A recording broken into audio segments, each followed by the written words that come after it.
नमस्कार साथीहरु, तपाईहरु सम्पूर्णलाई सीआरटी नेपालमा स्वागत छ। साथीहरु, आजको यस भिडियोमा म तपाईहरुलाई यस्तो प्रकारको भिडियो ट्रिकको बारेमा जानकारी दिनेछु कि जब तपाईको मोबाइलमा कसैको फोन कल आयो भने तपाईको मोबाइल यति राम्रो बन्छ कि अर्थात तपाईको मोबाइलको स्क्रिन यति धेरै चमक बन्छ कि कुरै नगर्नुस्। र यो देखेपछि तपाईको साथीले तपाईले अवश्य सोध्नेछ, यार यति राम्रो ट्रिक कसरी युज गर्यो हैन, तिमीले के गर्यो यस्तो, मलाई पनि सिकाउनु भनेर तपाईको साथीले पक्का पनि तपाईलाई सोध्नेछ।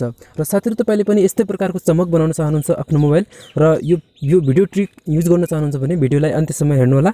र भिडियो सुरु गर्नुभन्दा पहिला तपाईले हाम्रो भिडियोलाई लाइक गर्नुभएको छैन भने प्लिज लाइक गरिदिनुस् र यस्तै जानकारीको लागि हाम्रो च्यानललाई सब्स्क्राइब गरेर छेउको बेल आइकनमा प्रेस गर्न नबिर्सिनु होला।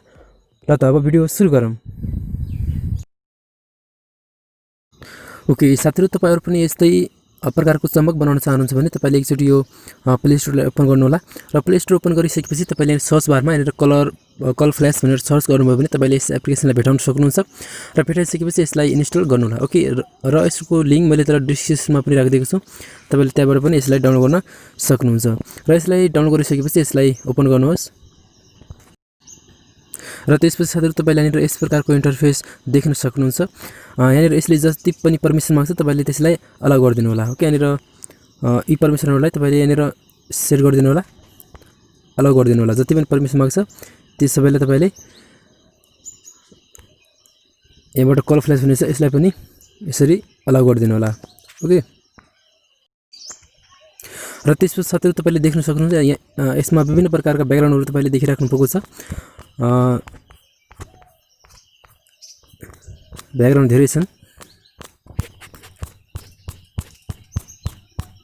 ओके, धेरै छन्। तपाईले जुन तपाईलाई ब्याकग्राउन्ड राम्रो लाग्यो तपाईले त्यो ब्याकग्राउन्डमा क्लिक गर्नु होला। जस्तै यहाँनिर म यो ब्याकग्राउन्डमा क्लिक गर्छु र त्यसपछि तपाईले यहाँनिर अप्लाई यो पहिला नै यहाँनिर अप्लाई भएको हुनाले सक्सेसफुली भएको छ। जस्तै यहाँनिर तपाईले भनौँ तपाईले यसले राम्रो लाग्यो भने तपाईले यसमा क्लिक गर्नु होला। र यसमा क्लिक गरिसकेपछि तपाईले यहाँनिर देख्न सक्नुहुन्छ अप्लाई इट भन्ने अप्सन छ, यसमा क्लिक गर्नु होला। र यसमा क्लिक गरिसकेपछि तपाईले देख्न सक्नुहुन्छ यहाँनिर टपमा यो हरियो टिक मार्क लागिसकेको छ। अब साथीहरु, तपाईको मोबाइलमा यो वालपेपर अर्थात यो ब्याकग्राउन्ड सिलेक्ट भइसकेको छ। अब तपाईको मोबाइलमा कसैको फोन आयो भने तपाईको मोबाइल यस्तो प्रकारको थीम लागिसकेको छ। जस्तै यहाँनिर म एकचोटी मेरो मोबाइलमा फोन गरेर पनि म तपाईलाई देखाउन चाहन्छु। वीपैट, आपका फोन बज रहा है। तपाईले देख्न सक्नुहुन्छ यहाँनिर यस्तो प्रकारको पनि एउटा ब्याकग्राउन्ड चुज गरेर त्यसलाई लगाउन सक्नुहुन्छ। ओके, आजलाई यति नै। भिडियो मन पर्यो भने प्लिज लाइक गर्नु र यो ट्रिक तपाईलाई कस्तो लाग्यो तपाईको विचार कमेन्ट बक्समा लेखिदिनु होला। र च्यानललाई सब्स्क्राइब गर्नुभएको छैन भने सब्स्क्राइब गरेर छेउको बेल आइकनमा प्रेस गर्न नबिर्सिनु होला। ओके, फेरि भेट्ला अर्को भिडियोमा। धन्यवाद, नमस्कार।